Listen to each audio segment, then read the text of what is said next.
সারা রাত নির্ঘুম হাইস ভ্রমণ করে আমরা সিলেট শহরে উপস্থিত হয়েছি। আমরা হাঁটি হাঁটি পা পা করে হজরত শাহজালাল রহমতুল্লাহ আলাই এর মাজারের দিকে যাচ্ছি। আমরা সেখানে মাজার এবং কবর জিয়ারত করব এবং চিত্রনায়ক সালমান শাহের মাজার এবং কর্নেল আতল গনি ওসমানীর মাজার আমরা জিয়ারত করব। তারপরে আমরা যে পুকুর আছে মাজারের পাশে বড় বড় গজার মাছ, সেই গজার মাছ দেখব। তাদেরকে শুটকি মাছ বা তাজা মাছ খাওয়াবো। আমাদের গাড়ি চালক মজনু ভাই গাড়ির পাশে দাঁড়িয়ে আছে। আমরা এই তো পুকুরের পাশে উপস্থিত হয়েছি, যেখানে বড় বড় গজার মাছ আছে। অবশ্য কালো রঙের যেটা সেটাই ক্যামেরায় হয়তো দেখা যাচ্ছে না, কিন্তু আসলে চোখে দেখা যাচ্ছে। এটি হচ্ছে আমাদের সফর সঙ্গীদের গ্রুপ ছবি। এখানে আমাদের সবাই উপস্থিত আছে।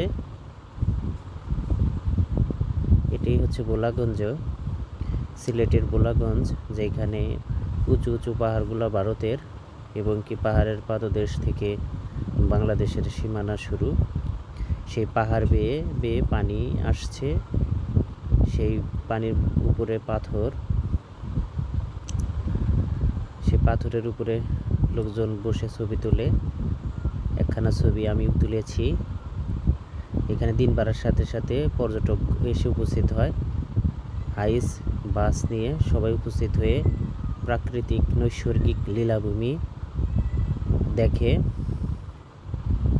উঁচু পাহাড়গুলো ভারতের। গাড়ি আসলো, ওই যে বাস এসে উপস্থিত হয়েছে। পানি খুব ঠান্ডা। এই ঠান্ডা পানিতে নেমে পর্যটক যারা তারা গোসল করছে, কেউ ছবি তুলছে। পাথরগুলা খুবই নড়বড়ে, পা ফসকে গেলে যে কোনো ধরনের দুর্ঘটনা ঘটতে পারে। সবাই সাবধানে পা ফেলতে হবে। সেই পানির নিচে যে পাথরগুলো আছে, স্বচ্ছ পানি, সেই পাথরগুলো স্পষ্ট দেখা যাচ্ছে, একদম ক্রিস্টাল ক্লিয়ার যেটাকে বলে।